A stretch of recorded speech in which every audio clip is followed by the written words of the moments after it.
Welcome back to Be a Sponge.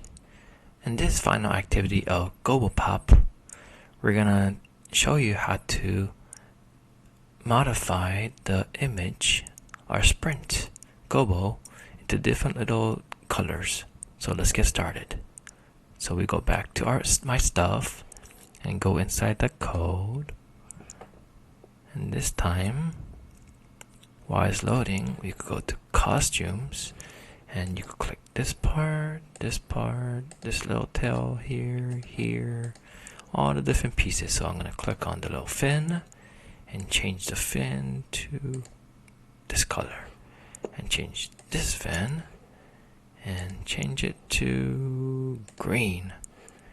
And this fin, change it to blue.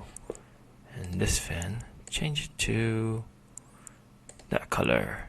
Look at that. It's a fancy little Gobo. We see two different versions. We could use this or this. And that's what we do. So we could copy this and paste it. And right on top there's double. But we don't need that. So we're just gonna delete one and just one. Oop. Got double vision. That was funny. I'm gonna move the eyes so it doesn't look kind of creepy with the multiple eyes and the multiple mouth and multiple fins. But there we go.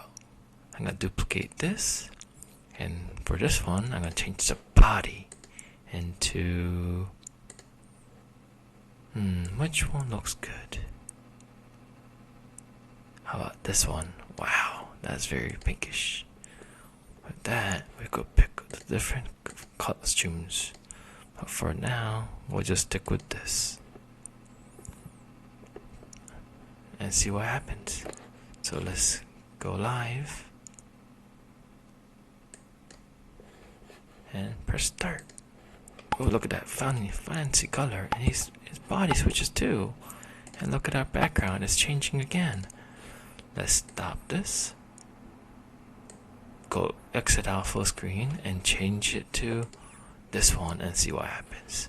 So we make it full screen again and press go. It still changes, it's okay. But the fins are still unique. They keep changing. That is so cool. I got 200 points and we didn't even pay attention. It's kind of easier to see. It's not the yellows are matching. Now I gotta stop it, get out of full screen, and go back to code, and save now. Next time we'll do a different type of event, but thank you for joining me. Be a Sponge is signing out.